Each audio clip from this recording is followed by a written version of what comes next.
ఈ నెల్లూరు పార్లమెంట్ లో విజయసాయి రెడ్డి వర్సెస్ వేమిరెడ్డి ప్రభాకర్ రెడ్డి ఇక్కడ ఏ విధంగా ఉంది ఈ పార్లమెంట్ సెగ్మెంట్? మేడం ఇక్కడ నేను చాలా పెద్ద పని చేశాను మేడం. యాక్చువల్గా నేను ఒక వీక్ లో మొత్తం నేను విజయవాడ వెళ్తున్నాను, వైజాగ్ వెళ్తున్నాను, ఈవెన్ రాయలసీమ వెళ్తున్నాను, ఇక్కడ నెల్లూరులో పెట్టి ఉంటున్నాను. అయితే ఇక్కడ ఏంటిదంటే 7 కాన్స్టిట్యూన్సీలలో ఫస్ట్ ఆఫ్ ఆల్ ఏంటిదంటే మేడం కొద్దిగా ఒక 20 days బ్యాక్ ఎట్లుండంటే కొద్దిగా టీడీపీకి 2-3 అసెంబ్లీలు గెలుస్తాయి అన్న ఫీలింగ్లు ఉండే మేడం, 2 నుంచి 3 అసెంబ్లీలు. కానీ ప్రజెంట్ సినారియో ఈ రోజు ఎలక్షన్ జరిగిన వీట 7 కాన్స్టిట్యున్సీస్ అనేది 100% వైఎస్ఆర్సీ మాత్రం గెలుస్తుంది మేడం ఇక్కడ.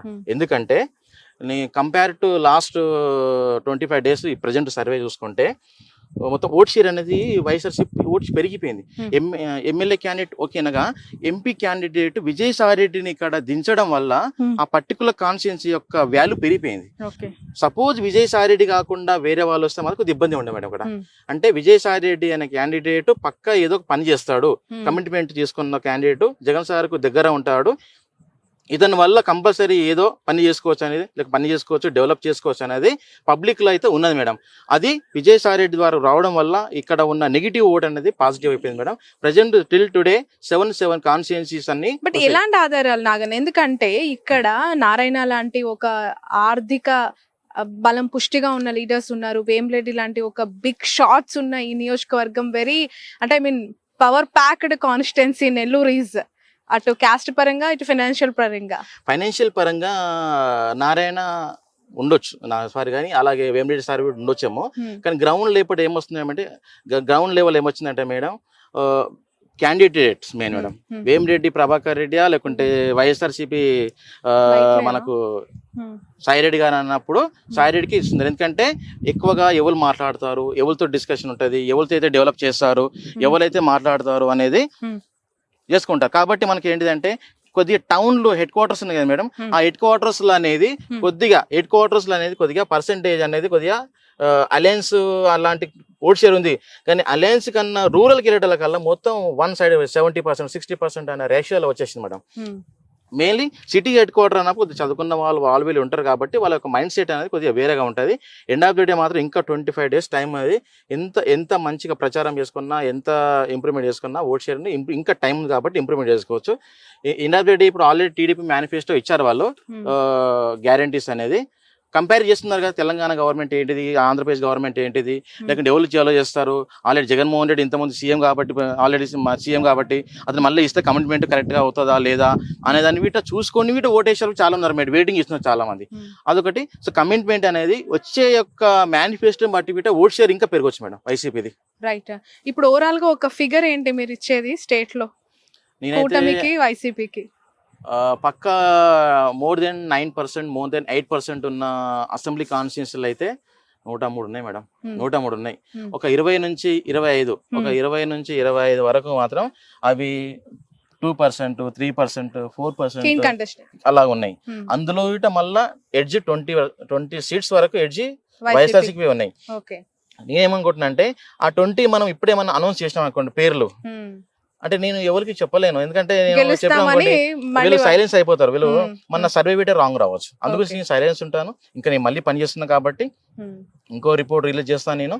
ఓవరాల్ గా ఇప్పుడు మీరు ఆఫ్టర్ జగన్మోహన్ రెడ్డి రాయలసీమ యాత్ర, ఇటు మన గుంటూరు ఈ కృష్ణా డిస్ట్రిక్ట్స్ యాత్ర తర్వాత చూసిన శాంపిల్స్ కలెక్షన్ బట్టి 103 ఇస్తున్నారు. Yes madam. ఇప్పుడు ఇంకోటి ఏంటిదంటే నామినేషన్ తర్వాత ఇంకో సర్వే చేయాలి. ఆఫ్టర్ నామినేషన్ సర్వే కరెక్ట్ వస్తుంది. ఇంకా ఎంత సీట్లు పెరుగుతాయి, తగ్గుతాయి, పెరుగుతాయి అనేది ఈ నామినేషన్. కాబట్టి ఇంకా మేనిఫెస్టో ఇస్ ఇంపార్టెంట్. ఇంకా మేనిఫెస్టో వైఎస్ఆర్ మేనిఫెస్టో ఇవ్వలేదు. ఇంకా మేనిఫెస్టో ఇచ్చారనుకోండి వాళ్ళ యొక్క అప్పుడు ఆలోచన పబ్లిక్ ఒక మూడు చేంజ్ కావచ్చు, కమిట్మెంట్ ఇస్తారా ఇవ్వరా అనేది ఒక మెసేజ్ వెళ్తుంది మేడం. రైట్. నిన్న ఫైనల్ క్వశ్చన్ ఇది, వివేక మర్డర్ ఇష్యూ ఎక్కడా లేవనెత్తొద్దు అని చెప్పి వీళ్ళకు గైడ్ లైన్స్ ఇవ్వడం జరిగింది కదా, ఈసీ ఆదేశాలు జారీ చేసింది. షర్మిల, బాబు, పవన్, లోకేష్, ఈ ఎఫెక్ట్ ఎంత వరకు ఉండొచ్చు? అక్కడ షర్మిల గారికి ఎంత గెలుపు అవకాశం ఉంది? మేడం షర్మిల మేడం గెలవదు, నేను చెప్తున్నా కదా, గెలవదు మేడం, 100% గెలవదు. నేను ఆల్రెడీ సర్వే చేసిన అక్కడ అయిపోయింది ఆల్రెడీ. మాకు 1.5 అట్లా 2% అట్లా వస్తున్నాయి ఓట్ షేర్స్.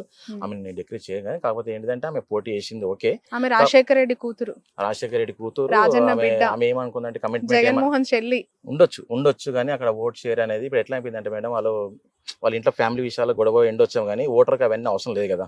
నాకు ఎవరు గెలుస్తారు ఈ రోజు ఎట్లా అయిపోయిందంటే, అసలు కడప ప్రజలు సర్వే చేశానంటున్నారు కదా, కడప ప్రజలు షర్మిల గురించి ఏమనుకుంటున్నారని మీకు అర్థమైంది అక్కడ? ఎందుకంటే ఆమె పదే పదే వివేక మర్డర్ ఇష్యూలో అవినాష్ నిందితుడు, అవినాష్ రెడ్డి చంపిన వ్యక్తి, అతనికి ఎందుకు ఇచ్చారు ఓటు అని అంటుంది కదా, అవకాశం ఎందుకు ఇచ్చారు అని చెప్పి. ఇదేమైనా ప్రజల్లోకి తీసుకెళ్లగలిగిందా? ఆల్రెడీ వాళ్ళు ఒక చేసుకున్నారు మేడం, వర్క్ చేశారు. యాక్చువల్గా ఏంటిదంటే వాళ్ళు ఏమనుకున్నారంటే, నేను వివేకానంద బాబాయ్ కదా మేడం, బాబాయ్కి షర్మిల మేడం ఎంపీ క్యాండిడేట్ కావాలనే కోరిక ఉందని చెప్పారా మేడం. చెప్తే మన పబ్లిక్ యాక్సెప్ట్ చేయాలి కదా మేడం. ఆల్రెడీ ఇప్పుడు జగన్మోహన్ రెడ్డిని చూస్తారు కానీ షర్మిల మేడం చూడ మేడం. ఎందుకంటే షర్మిల మేడం ఆల్రెడీ తెలంగాణలో వచ్చి పోటీ చేస్తాను చేయలేదమ్మ. ఇక్కడ ఏం చేస్తుంది?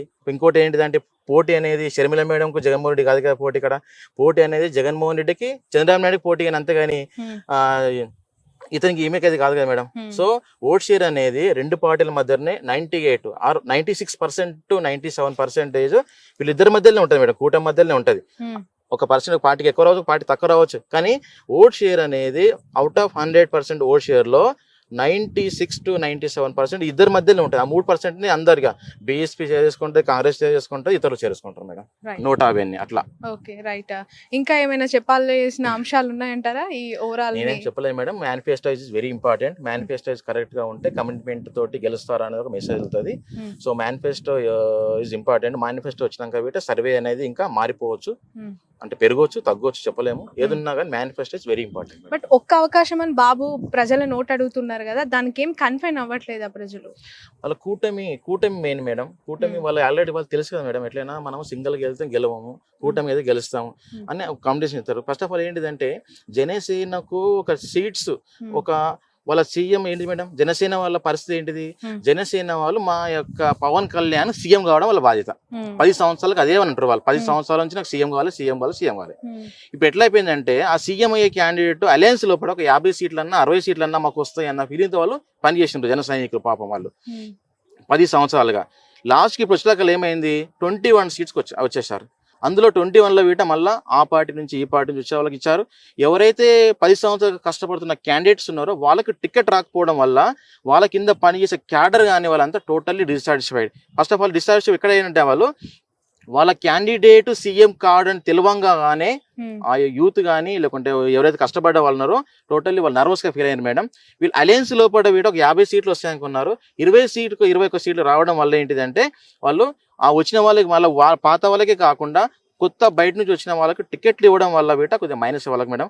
ఇంకోటి ఏంటిదంటే, బీజేపీకి 1-2% ఓట్ షేర్ లేని పార్టీకి 8 పార్లమెంట్లు ఇవ్వడం, అందులోపడం వల్ల వాళ్ళకు 10 అసెంబ్లీలు కాన్స్టిట్యూన్సీ ఇవ్వడం అనేది కొద్దిగా ఇబ్బంది అయింది. దానివల్ల ఏంటిదంటే, వీళ్ళు వాళ్ళకి పని చేయట్లేదు, వాళ్ళు వీళ్ళకి పని చేయట్లేదు, వీళ్ళు వాళ్ళకి పని చేయట్లేదు, అట్లా అయిపోయింది మేడం టోటల్ గా.